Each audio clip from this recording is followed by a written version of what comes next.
خدا کی موجودگی کا انکار کرنے والے جو لوگ ہیں انہیں دہریے کہا جاتا ہے۔ سوالات آتے ہیں کہ خدا موجود ہے یا نہیں، اگر موجود ہے تو کہاں موجود ہے۔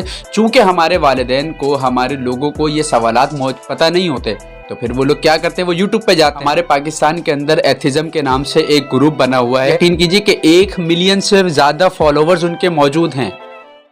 السلام علیکم معزز خواتین و حضرات، شعرانی ٹی وی میں آپ کو ویلکم کرتے ہیں۔ آج جس ٹاپک پہ ہم گفتگو کریں گے وہ ہے ایتھیزم۔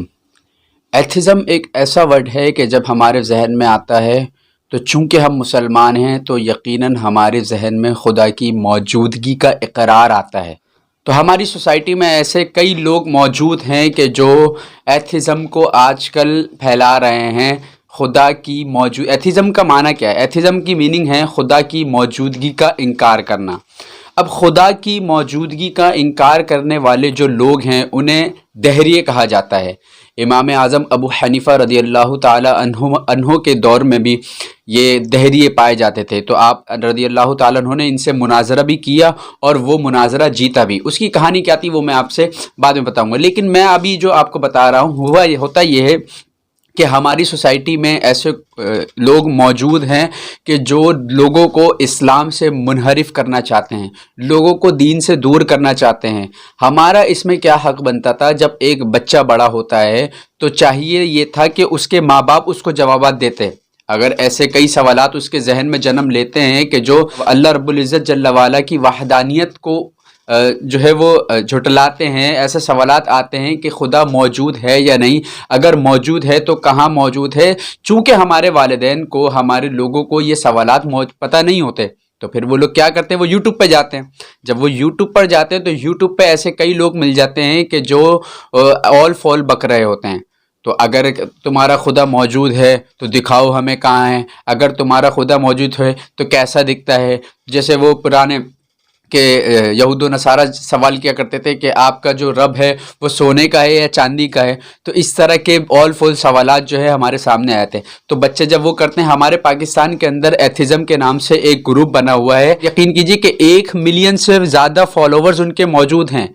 اور فالو کرنا کسی کو، فالوورز کسی کے ہونا، یہ کس بات پہ دلالت کرتا ہے کہ اگر میں کسی چیز کو فالو کرتا ہوں تو میں اس کو ماننے والا ہوں، میں چاہتا ہوں کہ وہ جیسا کہہ رہا ہے میں اس کو فالو کروں، اس کے جس طرح کے عقائد ہیں میں اس کو تسلیم کروں اور اپنی عملی زندگی میں اس کو تشکیل دوں۔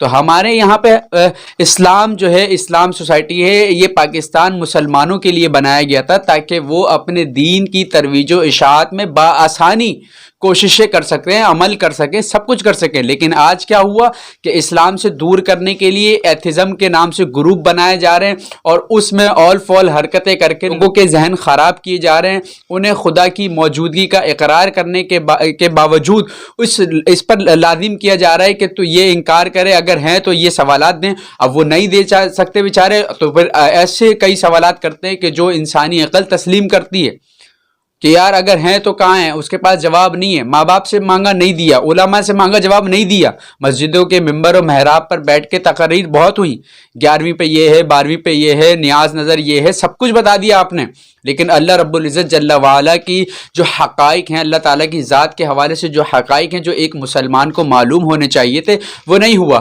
اب آپ کہیں گے کہ آپ کیوں نہیں بتا رہے، تو میں 5 منٹ کی ویڈیو میں، 6 منٹ کی ویڈیو میں یہ سب کیسے بتا سکتا ہوں؟ اس کے لیے آپ آئیں، جہاں ہم پڑھاتے ہیں وہاں پر آئیں، باقاعدہ ہم نے ایسے کورسز جو ہے وہ ڈیزائن کیے ہیں کہ جہاں پر اللہ تبارک و تعالیٰ کی ذات مبارکہ کو ڈیپلی آپ کو سمجھایا جائے۔ اب ہم سمجھتے نہیں ہیں، لیکن یہ آل فول سوالات ہمارے ذہن میں جنم لے رہے ہوتے ہیں اور ہمیں اس چیز کا پتہ تک نہیں لگتا کہ ہمارا ایمان کب ضائع ہو گیا۔ تو 1 ملین فالوور جس کے ہوں تو وہ کیا پھیلا رہا ہے؟ وہ خدا کی موجودگی کا انکار کر رہا ہے اور اس کو فالو کرنے والے لوگ اس کا اقرار کر رہے ہیں، اگرچہ وہ زبانی نہیں کریں، لیکن ان کا فالو کرنا اس بات کی دلیل ہے کہ انہوں نے اقرار کیا ہے، ان کی بات ان کو سمجھ میں آئی تبھی تو فالو کیا ہوگا نا۔ اچھا، ہر کوئی اس لیے نہیں کرتا کہ ہم سنتے ہیں صرف یہ کیا کر رہے ہیں، اتنے مضبوط کسی کے عقائد نہیں ہے، اتنا مضبوط کسی کی عقل نہیں ہے کہ وہ دوسرے کی بات تسلیم نہ کرے، اتنے میٹھے میٹھے لہجے میں وہ باتیں کرتے ہیں۔ اس کے بعد کیا ہوتا ہے کہ جب آپ یہ سوچنے لگ جاتے ہیں کہ یار کچھ باتیں تو صحیح ہیں، اب جب کچھ صحیح ہے تو ہر بات تو آپ کو نہیں پتا کہ صحیح ہے یا غلط ہے، تو پھر وہ کیا کرتے ہیں، غلط بات بھی انجیکٹ کر دیتے ہیں آپ کے عقائد کے اندر، غلط باتیں بھی انجیکٹ کر دیتے ہیں آپ کی ذاتی زندگی کے اندر، کہ وہ جب آپ ان حرکات و سکنات میں مبتلا ہوتے ہیں تو پھر آپ کا ایمان کب ضائع ہو جاتا ہے آپ کو پتہ تک نہیں چلے گا۔ تو ہم کوششیں کر رہے ہیں، ہم ایسے کورس ڈیزائن کر رہے ہیں کہ جس میں ہم یہ بتایا جائے کہ اللہ تبارک و تعالیٰ کی وحدانیت کا ماننا کیسے ہے، اللہ تبارک و تعالیٰ کی ذات کا مفہوم کیا ہے، اللہ تبارک و تعالیٰ کی صفات کو کس طرح بیان کرنا ہے، یہ ساری چیزیں ہم بیان کریں گے۔ لیکن ایتھزم کے حوالے سے اگر کوئی ایسا کلپ آپ دیکھتے ہیں کہ جس میں کہ جو پھیلا رہا ہے، شیئر کر رہا ہے، تو خدا رہا اس کو بند کروائیے اور اس چیزوں سے نکلیے۔ کب مسلمان ایک متحد ہوں گے؟ مسلمانوں کو آپ کے اپنے عقائد میں ہی اتنا الجھا دیا گیا ہے کہ آپ پریشان ہو گئے۔ آپ دیگر مسائل میں تو بعد میں پڑھیں گے، آپ صرف ابھی یہی سوچ رہے ہیں کہ اللہ تبارک و تعالیٰ کی ذات ہے بھی یا نہیں۔ امام اعظم ابو حنیفہ کے دور میں جو دہریہ تھا، آپ نے اس کو مناظرے کا چیلنج کیا، تو دہریہ کو مناظرہ طے ہو گیا، وقت طے ہو گیا، جگہ متعین ہو گئی۔ امام اعظم رضی اللہ تعالیٰ عنہ مناظرے میں کچھ دیر سے پہنچے، تو اس دہریہ نے سوال کیا کہ آپ دیر سے کیوں پہنچے؟ اس سے قبل وہاں پر وہ یہ بات پھیلا چکا تھا کہ تمہارے امام ہار چکے ہیں، انہیں اس چیز کا علم نہیں ہے، بس وہ جو ہے نا، وہ اگر لیٹ آنا تھا تو یہ وقت طے کیوں کیا، وقت متعین کیوں کی، جگہ متعین کی، لوگوں کا ٹائم برباد کیوں کی، یہ ساری چیزیں پھیلا چکا تھا وہ۔ لیکن امام اعظم رضی اللہ تعالیٰ عنہ تھوڑی دیر سے وہاں پہنچتے ہیں، تو وہ سوال کرتا ہے کہ آپ دیر سے کیوں آئے؟ تو کہنے لگے اصل میں مسئلہ یہ ہوا کہ جب میں گھر سے نکلا یہاں پر آنے کے لیے تو راستے میں ایک دریا آ گیا تھا، اب دریا پہ میں نے دیکھا کہ وہاں پہ تو کوئی کشتی موجود نہیں ہے، تو پھر میں کیسے دریا کو کراس کرتا؟ تو میں تھوڑی دیر کھڑا رہا، اور آپ یقین کریں کہ ہوا کیا کہ کچھ ہی دیر بعد خود بخود ایک درخت کی لکڑیاں کٹتی ہیں اور خود بخود وہ آپس میں جڑتی ہیں، خود بخود وہ پانی میں آ جاتی ہیں، اور خود بخود میں اس میں بیٹھتا ہوں اور وہ کشتی چلنے لگتی ہے اور یہاں پہنچ جاتی ہے، میں اترتا ہوں اور آپ کے پاس آ جاتا ہوں۔